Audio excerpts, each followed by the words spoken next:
नमस्कार. जगन्नाथ गंगाराम पेडणेकर ज्वेलर्स प्रस्तुत home minister को पावर्ड बाय गोदरेज नंबर 1 आणि सोसायटी मसाला टीच्या या भागात मी आदेश बांदेकर आपल्या सगळ्यांचं मनापासून स्वागत करतो. गुलमोहर सोसायटी, महालक्ष्मी नगर, नेरे, पनवेल या परिसरात आहोत. ज्योती, नितीन कानिटकर या वैरींना भेटणार आहोत. आवाज येतो ऐकायला? हा आवाज आहे कावळ्याचा. असं म्हणतात जेव्हा कावळा ओरडतो तेव्हा पाहुणे येणार असतात. तो कावळा काय शांत बसणार नाही जोपर्यंत कानिटकर कुटुंबाच्या घरात आम्ही जाणार नाही. चला जाऊन भेटूया कानिटकर कुटुंबाला.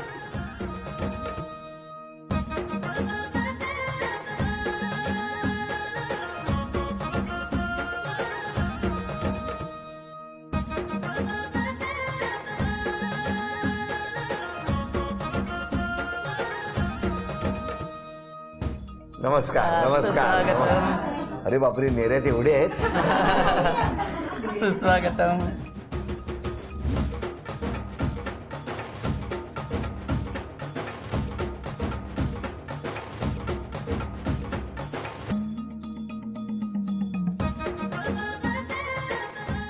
घ्या उखाणा.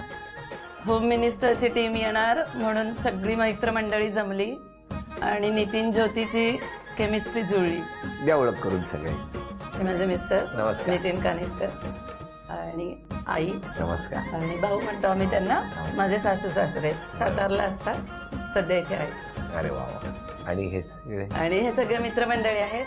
ही माझी सख्खी शेजारी नमस्कार. नमस्कार. थेटे काकू. आणि नमस्कार सगळ्यांना.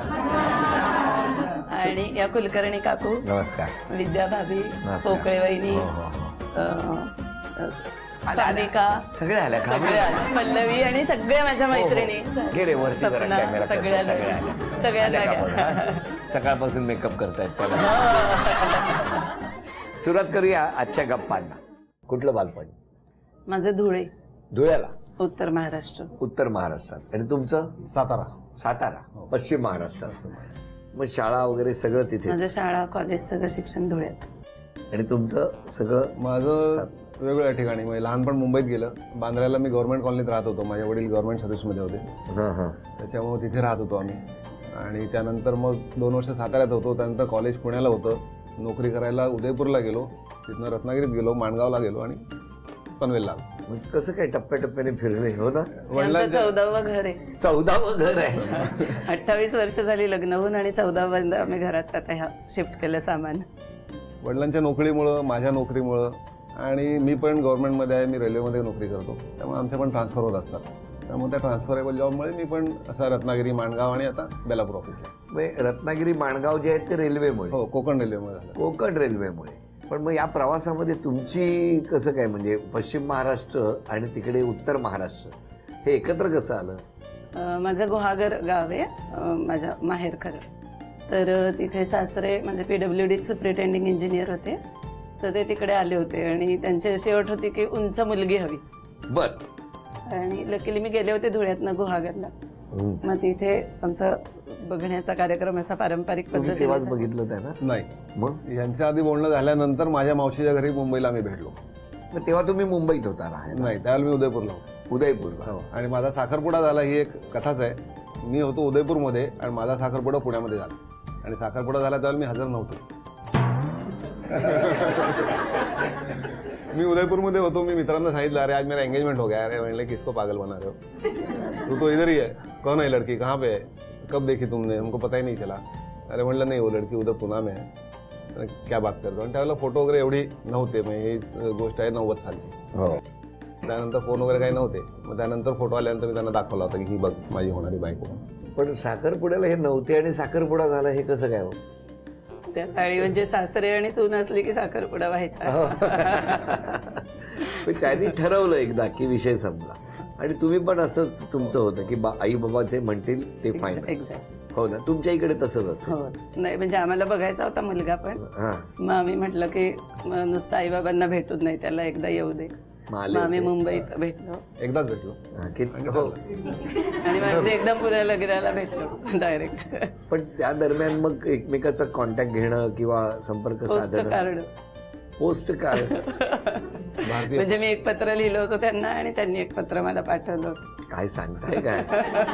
पण ते पत्र तुम्ही लिहिलेलं त्यांनाच मिळालं का आधी घरात सगळ्यांना मिळालं? नाही, ते उदयपूरला होते त्यामुळे त्यामुळे त्यांना मिळालं. प्रश्नच नव्हता. ते पण त्यांनी तुमच्याच पोस्ट कार्ड पाठवलं होतं त्यामुळे आम्ही वाड्यात राहायचो, ते सगळ्यांना मिळालं. का हो असं केलं? किटकॉट आहे. जे मला पोस्ट कार्ड आलं म्हणून पोस्ट कार्ड पाठवलं. आणि मला एक फायदा होता की तिथे मराठी कोणाला वाचताच येत नव्हतं उदयपूरमध्ये. तिकडे मात्र तोपर्यंत पोस्टर तयार झाली होती. बरोबर. पण या व्यतिरिक्त सुद्धा म्हणजे आता तुम्ही शाळेत माझ्या मी मते कॉलेजला लेक्चरर आहे. पिल्लेज ग्रुप आहे इथे, हो, महात्मा माहिती आहे, एज्युकेशन सोसायटी. तिथं मी ज्युनियर कॉलेजला लेक्चरर आहे. या व्यतिरिक्त तुम्ही बऱ्याच गोष्टी करता, कारण इतक्या मैत्रिणी आहेत, वेगवेगळ्या ठिकाणी जाऊन संपर्क साधणं, काय काय सुरू असतं सांगा. मला सामाजिक कामाची खूप आवड आहे. वनवासी पाड्यांवर जाऊन आम्ही काम करतो. आमचा ग्रुप आहे म्हणजे पनवेलमधल्या महिलांचा. तर तिथे आरोग्य म्हणजे बघितलं जातं. दर आठवड्याला जातात काही महिला. मला दर आठवड्याला जमतं असं नाही, पण महिन्यातनं एकदा जातो आम्ही. संक्रांतीचे हळदी कुंकू तिथे पाड्यांवर जाऊन करतो वनवासी महिलांसाठी. त्यांना आम्ही शिवणकामाचं म्हणजे सगळं शिकवलंय. मग त्यांच्याकडून त्या वस्तू बनवून घेतो आणि आम्ही विक्री व्यवस्था शहरी महिला प्रदर्शनाद्वारे करतो. शिवाय इथे 2 वसतिगृह आहेत, एक मुलांचं एक मुलींचं आहे. मी साहजिकच शिक्षिका असल्यामुळे मी तिथे शिकवायला जाते त्यांना बेसिक इंग्लिश आणि किती जनरल विद्यार्थी नॉलेज. असतील तिकडे? एका ठिकाणी 30 आहेत आणि एका ठिकाणी 5 मुली आहेत. बर. मग तिथे जाऊन त्यांना बेसिक सगळं जनरल की त्यांनी प्रवाहात आलं पाहिजे, कारण ते वनवासी पाड्यांवरचे आहेत तर ते थोडं मागे पडतात शहरात आल्यावर. तर तो मूळ हेतू आहे. किती वेगळं समाधान असेल ना. म्हणजे नोकरी म्हणून एका महाविद्यालयात शिकवणं वेगळं आणि ज्या विद्यार्थ्यांना खरंच अशा पद्धतीच्या शिक्षणाची आवश्यकता आहे त्यांचं मार्गदर्शक बनणं हे वेगळं. कारण ते आनंद तुमच्या दोघांच्याही चेहऱ्यावर दिसतोय. खरंच. अगदी खरं. आणि तसेच आनंदी राहा हो. असं म्हणत पहिलं एक आव्हान आहे तुमच्यासाठी. अजून 1-2 संस्थांबद्दल सांगायचं सांगा आहे. ना. चालेल? बोला बोला बोला. इथे आपल्या रस्त्यावरच येतात ना, कुरुळकर मतिमंद आणि मूकबधिर मुलांची शाळा आहे. तिथेही आम्ही नियमित जात असतो. आणि आपल्या नेऱ्याच्या थोडं पुढे करुणेश्वर म्हणून एक वृद्धाश्रम आहे, तिथेही आम्ही नियमित जात असतो. आज तिथल्या ताई आल्या आहेत करुणा.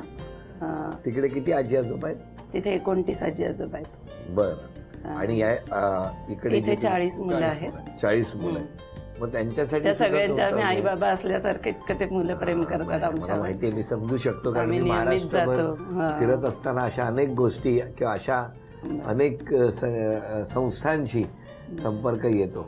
संध्याकाळच्या वेळेस सरकारी नोकरीत असल्यामुळे मोकळा असतो, त्यावेळेला ट्रेकिंग निसर्ग मित्राबरोबर खूप करतो. ट्रेकिंग ही आवड आमची कॉमन आहे दोघांची. दोघांची. हे तुम्ही मगाशी म्हणालात सगळ्या आवडी आमच्या मिळत्या जुळत्या आहेत. त्यातनंच मुलालाही चांगली आवड निर्माण झाली आणि मुलगाही खूप चांगलं ट्रेकिंग रॉक क्लाइम्बिंग करायचा आणि त्यातनंच तो मग पुढे त्याचा उपयोग झाला त्याला आणि तो आर्मीच्या परीक्षेला बसला UPSC. आणि सध्या कुठे आहेत? तो आसाममध्ये तेजपूरला आहे, आर्मीमध्ये लेफ्टनंट आहे. आता 2 वर्ष झाली जॉईन.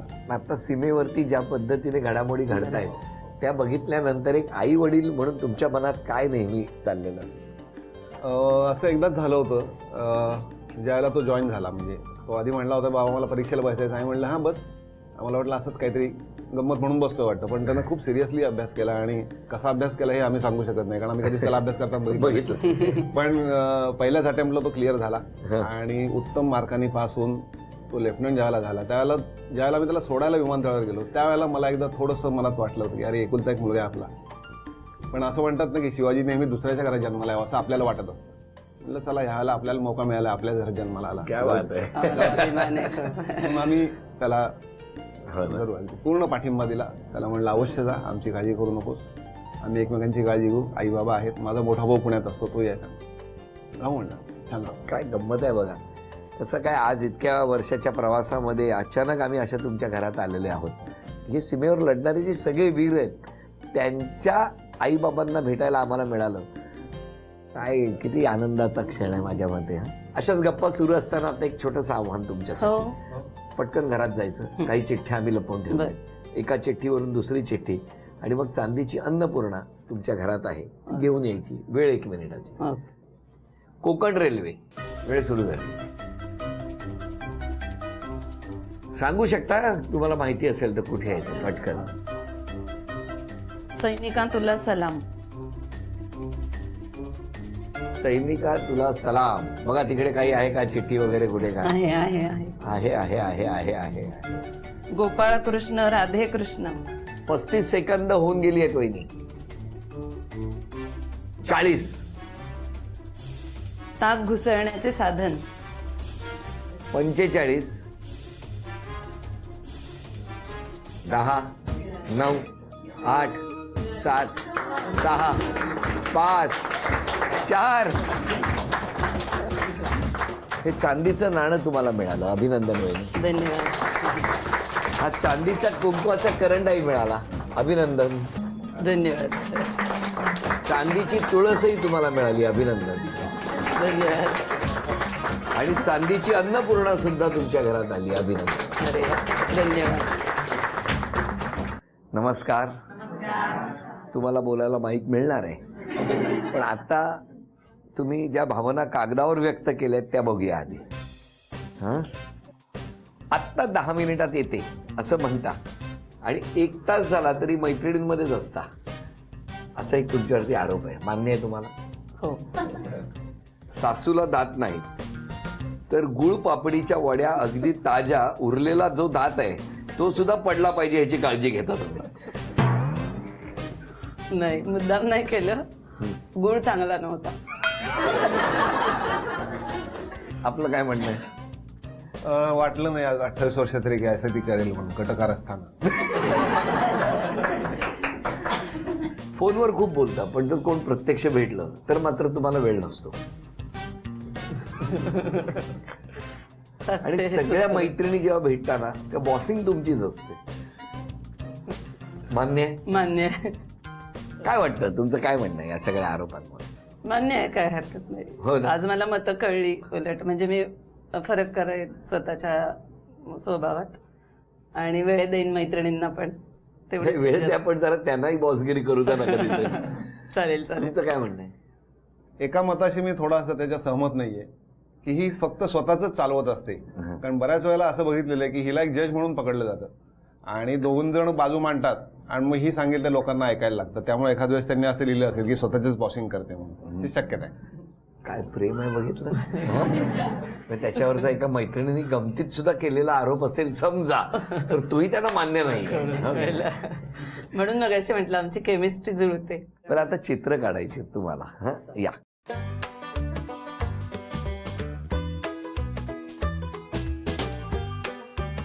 थांबा, झालं की सांग.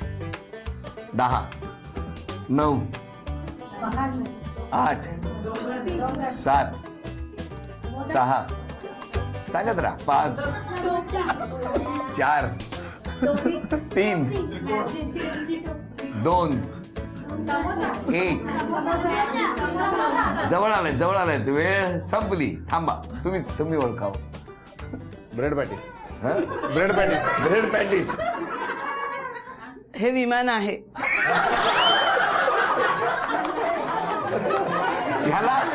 ह्याला विमान म्हणा.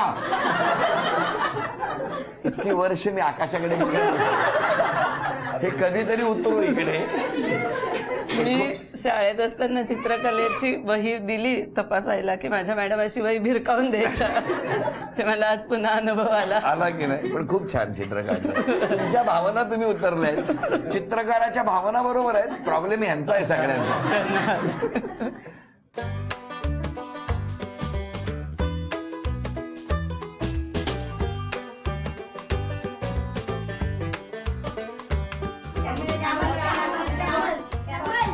मराठीत काय म्हणतात? उंट. कोणतरी तिकडनं ऊट म्हणाले आता. अभिनंदन. चला, हे बक्षीस तुम्ही मिळवून दिलं त्या. तुम्ही मिळवून द्यायचं ना. आज तुम्ही नाही, फक्त त्यांच्यासाठी आज. धन्यवाद. आता देवा सोपं येऊ दे रे चित्र. तिला फॉर्म्युले लिहायला सांगावं.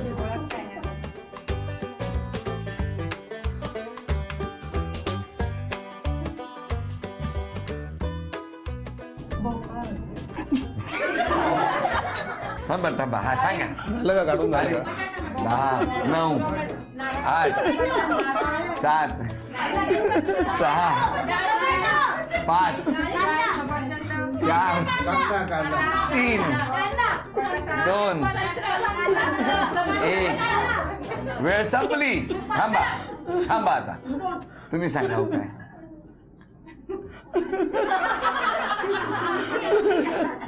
हिरवा भोपळा असतो. हिरवा. पण महत्वाची गोष्ट सांगतो, बाई त्यावेळेला आज असते तर बाईनी हा फळा फेकला. सांगा काय काढलं तुम्ही. ही अंगठी आहे. माईक तुमच्याकडे आहे बाबा, सांगा. ही सून जरी असली माझी तर ती आईवडिलांच्याकडे वागवते. आणि आम्हाला इथं आल्यानंतर एक त्रास होतो खूप मोठा. तो त्रास म्हणजे आराम करायचा त्रास होतो आम्हाला फार. कारण मला पहिल्यापासून सवय कामाची आहे, सतत बिझी असतो मी या वयात सुद्धा. आणि मी माझी स्वतःची सगळी कामं करतो. इथं आल्यावर मोठा त्रास म्हणजे फक्त मी आराम करा, काहीही करायचं नाही तुम्ही. मी टेबलावर चहा, गरम पाणी इथपासून सगळं तुम्ही काही करायचं नाही, शिक्षा आहे आम्हाला खरोखर. म्हणून आम्ही थोडे दिवस राहतो आणि लगेच पळून जातो. सासूबाई. आत्ता जे यांनी केलं, व्यक्त केलं मत, तेच थोडंफार माझं आहे. आत्तापर्यंत कसं होत होतं, आम्ही इथं येत होतो, 10-12 दिवस राहत होतो, 15 दिवस जास्तीत जास्त, याच्यापेक्षा नाही. पण तेव्हा नातवंड होती जवळ, त्याच्यामुळे वेळ जायचा. आता इथं काय, मोठ्या मुलाकडं काय, घरात कोणीच नसतं. ही दोघंही सकाळपासून जातात. आणि हेच यांनी सांगितलं तसंच, अन्न गरम करून घ्यायचं, जेवायचं, पुन्हा तिथून उठायचं. म्हणजे ताटावरनं पाटावर आम्ही पूर्वी म्हणायचो ना, अगदी तो प्रकार चाललाय. त्यांचं म्हणणं, आता तुम्ही आमच्याकडे येऊन राहा. म्हटलं ते सगळं खरं आहे, पण तरी काही दिवसांनी असं वाटतंच की पुन्हा सातारला जावं, परत थोड्या दिवसांनी यावं. त्यातच मजा आहे. नुसतं एके ठिकाणी राहून चैन नाही पडणार आम्हाला. पण पण खुश आहात. लोकांचे खुश आहोत दोघंही, आम्हाला खूप समाधान आहे.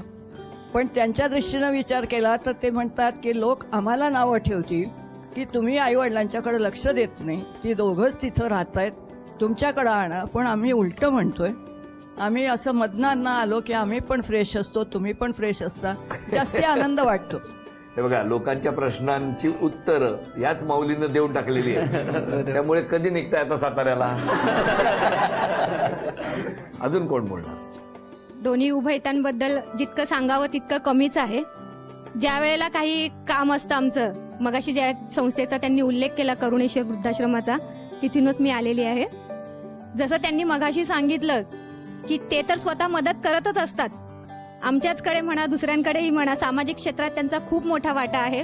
पण त्याबरोबरच इतरांनाही ते मदत करण्यास सांगत असतात, त्यांना घेऊन येत असतात. मला असं वाटतं आता आम्ही एक ते देणगीदार आणि एक आश्रम हा संबंध तोडून आम्ही आता सगळे घरातलेच एक झालेलो आहोत. आणि तो त्यांचा स्नेह आहे म्हणूनच हे सगळं घडलेलं आहे. Very good. मला तुम्हाला विचारायचं, इतकं सगळे बोलतायत, जबाबदाऱ्या सांभाळून सामाजिक कार्य सुद्धा सुरूच आहे. या सगळ्या प्रवासात इतक्या वर्षात आज जर क्षमा मागायची असेल तर कोणाची. मला सगळ्यांना अजून जास्ती वेळ द्यायचा असतो, पण मला वेळ कमी पडतो. त्यामुळे क्षमा मागेन कोणाला.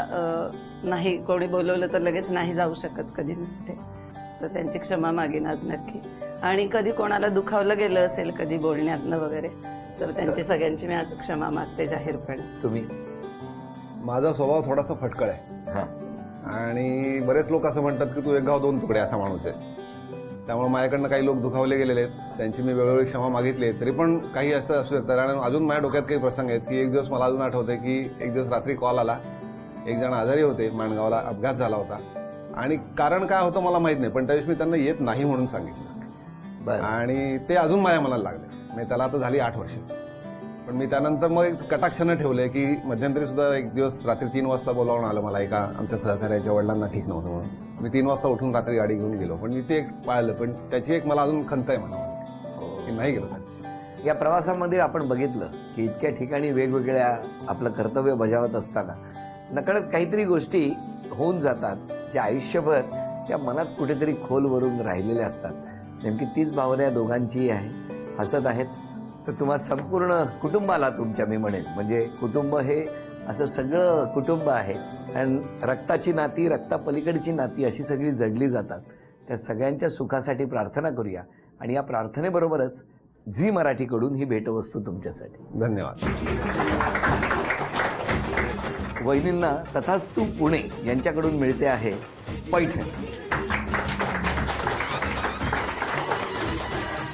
अभिनंदन. आजचा भाग इथेच संपवूया आणि पुन्हा भेटूया अशीच एक पैठणी घेऊन होम मिनिस्टरच्याच पुढच्या भागात. नमस्कार.